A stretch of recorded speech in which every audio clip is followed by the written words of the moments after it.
നമ്മളിന്ന് സ്റ്റാർട്ട് ചെയ്യാനായിട്ട് പോകുന്നത് ഗ്രാഫ് തിയറിയിലെ മൊഡ്യൂൾ 2 ആണ്. മൊഡ്യൂൾ 2ൻ്റെ ഫസ്റ്റ് ടോപ്പിക്കാണ് ഓയിലർ ഗ്രാഫ്. ഓയിലർ ഗ്രാഫ് എന്ന് വെച്ചാൽ a graph containing an Euler line is called as an Euler graph. അപ്പോൾ ഓയിലർ ലൈൻ എന്താണെന്നുള്ളതും നമ്മളറിയണം. ഓയിലർ ലൈൻ എന്ന് വെച്ചാൽ closed walk that contains all the edges of the graph exactly once. Edge repetition ഇല്ലാത്ത closed വോക്കിനെയാണ് Euler line എന്ന് വിളിക്കുക. ആ ഓയിലർ ലൈനുള്ള ഗ്രാഫിനെയാണ് ഓയിലർ ഗ്രാഫ് എന്ന് വിളിക്കുക. അതായത് a closed walk that contains all the edges exactly once. അപ്പോൾ ഞാൻ ഈ തന്നിരിക്കുന്ന എക്സാമ്പിളിൽ ഓയിലർ ഗ്രാഫ് എൻ്റെ പാത്താണ് എഴുതിയിരിക്കുന്നത്. V2 തുടങ്ങി V2 E1 B1 E2 V3 E3 V2. ഇതാണ് ഒരു ഓയിലർ ടൂർ. അപ്പോൾ ഇതൊരു ക്ലോസ്ഡ് വോക്കാണ്. V2 തുടങ്ങി V2 അവസാനിപ്പിച്ചു. അപ്പോൾ ഈ ഗ്രാഫിനെ നമുക്ക് എന്ത് വിളിക്കാം? ഓയിലർ ലൈൻ ഉള്ളത് കൊണ്ട് തന്നെ ഓയിലർ ഗ്രാഫ് എന്ന് വിളിക്കാം. ആർ ദീസ് ഓയിലർ ഗ്രാഫ്സ് എന്ന് പറഞ്ഞിട്ട് രണ്ട് ഗ്രാഫ്സ് തന്നിട്ടുണ്ട്. ഫസ്റ്റ് ഗ്രാഫിന് V1 E1 V2 E2 V3 E3 V4 E5 V2 E1 V1. നമുക്കപ്പോൾ പാത്ത് നോക്കാം. ക്ലോസ്ഡ് ആണോ എന്ന് ചോദിച്ചു കഴിഞ്ഞാൽ ക്ലോസ്ഡ് ആണ്. All the edges exactly once ആണോ വരുന്നതെന്ന് നോക്കുമ്പോൾ അല്ല, E1ൻ്റെ എന്താ റെപ്പറ്റീഷൻ വരുന്നുണ്ട്. അപ്പോൾ this is not an Euler graph. ഇനി ബി പാർട്ട് നോക്കുകയാണെങ്കിൽ V4 E5 V3 E4 V2 E1 V1 E2 V5 E3 V2 E6 V4 തുടങ്ങി V4 എൻ്റെ ചെയ്തു ക്ലോസ്ഡ് വോക്കാണ്. ഓൾ ദി എഡ്ജസ് നോക്കുകയാണെങ്കിൽ എക്സാക്ട്ലി വൺസ് ആണ്, റെപ്പറ്റീഷൻ ഇല്ല. അപ്പോൾ അതുകൊണ്ട് എന്താണ്, ഇത് graph contains an Euler line and hence this graph is an Euler graph എന്ന് പറയാം. ഇനി അടുത്തത് ഒരു തിയറമാണ്. Given connected graph G is an Euler graph H if and only if all vertices of G are of even degree.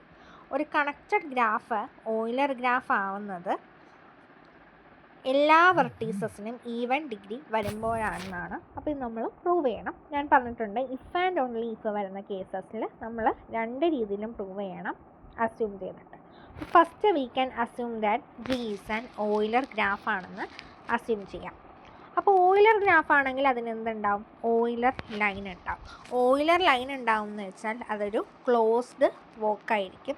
അതായത് every vertex has an edge incident on it and another edge that will get incident out from it. അതായത് എല്ലാ വെർട്ടെക്സിനും രണ്ട് edge വെച്ചിട്ടുണ്ടാവും. Closed walk ആകുമ്പോൾ എന്താ, each vertex need an edge to come to that vertex and to go from that vertex. അപ്പോൾ every vertex has two edges each. Therefore degree of V equal to ഒരു vertex എടുക്കുകയാണെങ്കിൽ degree of that vertex എന്ന് പറയുന്നത് ഒരു edge വരാനും ഒരു edge പോകാനും 1 + 1 = 2 even ആണ്. പകരം രണ്ട് വെർട്ടെക്സ് ഉണ്ടെങ്കിൽ ഒന്ന് ആ വെർട്ടെക്സിലേക്ക് വരാനും വേറൊന്ന് ആ ഒരു വെർട്ടെക്സിലേക്ക് പോകാനും 1 + 1 പിന്നെ എന്താണ് ഈവൻ ഡിഗ്രി. അതായത് രണ്ട് വേർട്ടെക്സ് ഉണ്ടെങ്കിലും ഓരോ വേർട്ടെക്സിൻ്റെയും ഡിഗ്രി എന്ന് പറയുന്നത് എന്തായിരിക്കും? ഈവൻ ആയിരിക്കും. ഓക്കെ അല്ലേ? അപ്പോൾ so we can say that when the graph is an Euler graph then all vertices are of even degree. ഇനി നമുക്കിതിൻ്റെ കോൺവേഴ്സ് അസ്യൂം ചെയ്യാം. Assuming that all the vertices are of even degree. എല്ലാ വെർട്ടീസസും even degree ആണെന്ന് assume ചെയ്യാം.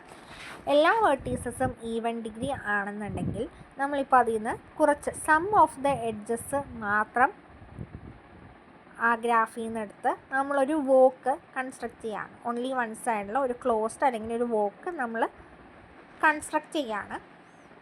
അപ്പോൾ നമുക്ക് എന്ത് കിട്ടി? ഒരു വോക്ക് നമ്മൾ കുറച്ച് എഡ്ജസ് വെച്ചിട്ട് ആ ഗ്രാഫിൽ നിന്ന് എടുത്തു. അപ്പോൾ ബാക്കിയുള്ള എഡ്ജസ് G - W കളഞ്ഞാൽ പിന്നെ ബാക്കിയുള്ള H എന്ന് പറയുന്ന സബ് ഗ്രാഫിൻ്റെ നമ്മളൊരു ക്ലോസ്ഡ് വോക്ക് കൺസ്ട്രക്റ്റ് ചെയ്യുവാണെങ്കിൽ അതിനും എന്തായിരിക്കും? ഈവൻ ഡിഗ്രി ആയിരിക്കും. കാരണം എന്താണ്, ആ ഗ്രാഫിൻ്റെ സബ് ഗ്രാഫാണ് നമ്മൾ എടുത്തിരിക്കുന്നത്. So we can say that the given graph is an Euler graph. അതായത് ഫസ്റ്റ് നമ്മൾ എന്ത് ചെയ്തു? എല്ലാ വെർട്ടീസസും ഈവൻ ഡിഗ്രി ആണെന്ന് അസ്യൂം ചെയ്തു. എല്ലാ വെർട്ടീസസും ഈവൻ ഡിഗ്രി ആണ്. അതിൽ സം എഡ്ജസ് വെച്ചിട്ട് നമ്മളൊരു വോക്ക് ക്രിയേറ്റ് ചെയ്തു. ആ വോക്ക് നമ്മൾ ഗ്രാഫിൽ നിന്ന് സബ്ട്രാക്ട് ചെയ്ത്, ക്ലോസ്ഡ് വോക്കാണല്ലോ, അപ്പോൾ ആ വോക്ക് നമ്മൾ ഗ്രാഫിൽ നിന്ന് സബ്ട്രാക്ട് ചെയ്യുമ്പോൾ നമുക്ക് മറ്റൊരു സബ് ഗ്രാഫ് കിട്ടി H. ആ H വെച്ച് നമുക്കൊരു വോക്ക് കൺസ്ട്രക്ട് ചെയ്യാനായിട്ട് പറ്റും.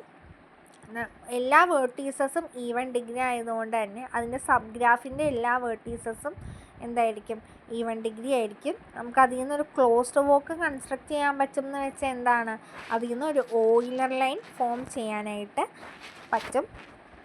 So that H will be an Euler graph. അപ്പോൾ നമുക്ക് എന്ത് പറയാം, all the vertices are of even degree ആണെങ്കിൽ നമുക്ക് കിട്ടുന്ന ഗ്രാഫ് ഒരു ഓയിലർ ഗ്രാഫായിരിക്കും. Check whether the given graph is Euler or not. നമ്മൾ ചെക്ക് ചെയ്യുന്നത് എല്ലാ വെർട്ടീസസിൻ്റെയും ഡിഗ്രി ഈവൻ ആണോ നോക്കിയിട്ടാണ്. V1ൽ തന്നെ V1ൻ്റെ ഡിഗ്രി എന്ന് പറയുന്നത് 1 ആണ്, ഓടാണ്. അവിടെ നിന്ന് തന്നെ നമുക്ക് പറയാം the graph is not an Euler graph എന്ന്. പിന്നെ is the complete graph KN always Euler എന്നാണ് ചോദിച്ചിരുന്നത്. KN എന്ന് പറയുന്ന നമ്പർ ഓഫ് വെർട്ടീസസ് ആണ്. K1 ആണെങ്കിൽ നമുക്കറിയാം എഡ്ജ് സെറ്റ് എന്തായിരിക്കും, 0 ആയിരിക്കും. K2 ആണെങ്കിൽ നമ്പർ ഓഫ് എഡ്ജസ് എന്ന് പറയുന്നത് 1 ആയിരിക്കും. K3 ആണെങ്കിൽ നമ്പർ ഓഫ് എഡ്ജസ് എന്ന് പറയുന്നത് 2 ആയിരിക്കും.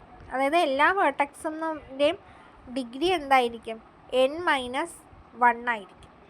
Okay, every vertex has degree N-1. അപ്പോൾ നമുക്ക് എന്താണ്, ഇപ്പോൾ 3 - 1 വരുമ്പോൾ 2 വരും. ബട്ട് 4 - 1 ആണെങ്കിൽ നമുക്ക് 3 കിട്ടും. സോ എന്താണ്, N ഓടും വരാം. So all the complete graphs will not be always Euler. Okay, reason ഇതാണ്. N അനുസരിച്ച് N ഈവൻ ആവുമ്പോൾ KN എന്താവും, ഓടാവും. അതാണ് റീസൺ.